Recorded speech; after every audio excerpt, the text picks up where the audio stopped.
Siyempre mga kasabi, sasagutin na natin yung kanilang katanungan na paulit-ulit na tinatanong. Idol, sino po ang nagbabantay ng anak nyo kapag nasa trabaho kayo? Yan, siyempre sasagutin ko na. Wala pong nagbabantay ng mga anak ko, mga kasawi. Siyempre sila lang talaga. Pero mayroon akong katuwang na CCTV, mga kasawi. Siyempre sa umaga, nagising ako ng 4 a.m. para yung mga pagkain nila, piniprepare ko na. Siyempre, lahat sila, bago ako umalis sa punta sa office, ay kailangan nakaprepared na yung pagkain nila, baon nila. Tapos sa lunch naman, ay nakaprepared na yung pagkain para sa lunch. Para tatakluban ko na lang yun, tapos aalis ako papuntang office. Kapag nakaalis na sila lahat, mga kasi napuntang school, bago din ako nagpe-prepared para sa akin. Kasi hindi na nga ako umuwi dito sa bahay kapag lunch kasi dahil sila na, dahil hindi na ako pwede, dahil magastos kapag kauwian. So, syempre, yung katuwang ko mga kasi is meron akong CCTV. Kapag once na tinitingnan ko na lang, minomonitor ko sila CCTV, tapos syempre, kapag gusto ko silang makausap, inaano ko yung CCTV, yung mic, para at least naririnig nila ako kung ano yung gusto kong sabihin sa kanila. Syempre, alam nyo ba mga kasawi, sobrang kung iisipin ninyo, nakakapagod ng ganitong sitwasyon. Kasi why? Kasi, syempre, sino ba naman yung ina na gusto din mawalay sa kanilang anak? Pero wala akong choice kasi kailangan kong pumayag, kailangan kong magtrabaho para matustusan ko yung pangangailangan ng mga anak ko. Kaysa mga nagsasabi na kung sino daw yung mga nakakasama ko sa bahay, sino daw yung nagbabantay, wala po, sila lang po na magkasama. CCTV lang po yung ano. Syempre yung anak ko naman kasi na panganay ko is nasa 16 years old na. So siya yung talagang inaasahan ko mga kasami.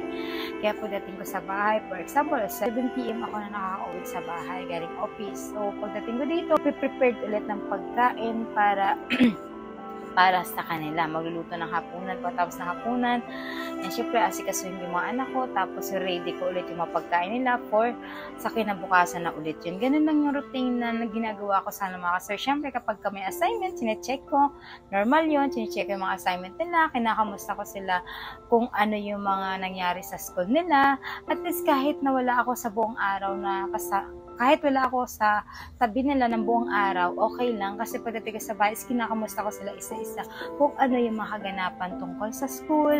Siyempre, nakipag-coordinate ako sa mga guro nila. Kinakausap kung kumusta na yung performance ng mga anak ko. At higit sa lahat, talagang sobrang monitoring ko kasi nga may CCTV akong kasama mga kasi sa phone ko na chinecheck ko na lang kapag kung ano yung ginagawa nila. Kaya kapag minsan di sila natutulog, sinasabi ko matulog na kasi anong oras na, gano'n. Kaya, syempre, sino ba yung ina na gustong mawalay sa mga anak? Kahit na minsan, pagod na pagod ako, may sakit ako, okay lang. Kasi, kailangan ko pumasok kasi wala akong choice dahil ako lang mag-isa na kumakayod para matustusan yung pangangailangan ng mga anak ko, mga kasawi. Ang hirap naman talaga na maging single mom, pero wala tayong choice. Kailangan natin lumaban para sa mga anak natin. Kaya diba may mga OFW din na magulang, nanay, tatay na lumalayo sa kanilang anak para lang matustusan ang pangailangan ng anak nila. Kaya relate din ako kasi ganun din ako mga kasawi. Hindi man ako OFW, pero andito pa rin ako na halos araw-araw kapag kaalis ko, yung pagod na pagod ka, pagbalik mo pagod na pagod ka, pero wala kang choice, ayusin mo pa rin kung ano yung mga dapat ayusin sa mga anak mo kasi ikaw na yung tumatayong nanay at tatay. Ang mahalaga lang dun is hindi mo napabayaan yung communication mo sa mga anak mo.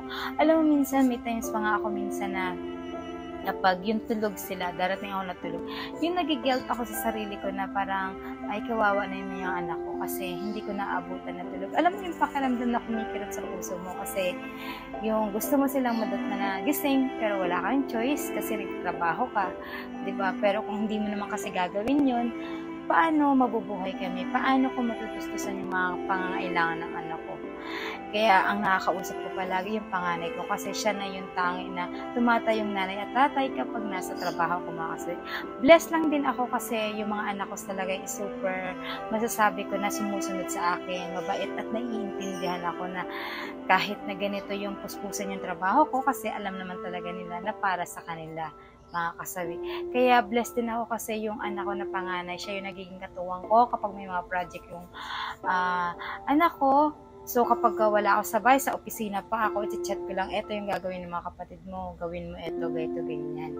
Yan mga kasawi. Kasi nga, sabi ko nga sa inyo, bukod dun sa dalawa kong anak, meron kasi akong pamangkin na sa akin nakatira, na kinukup ko na rin bilang anak ko kasi ako na rin yung kaagapan niya at nagpalaki sa kanya. Nakita niyo na rin yung nag-attend ako ng graduation na top 1 sa school, mga kasawi. So, inampun ko na kasi siya. So, kaya bali 3 kami sa bahay, 4 sa akin.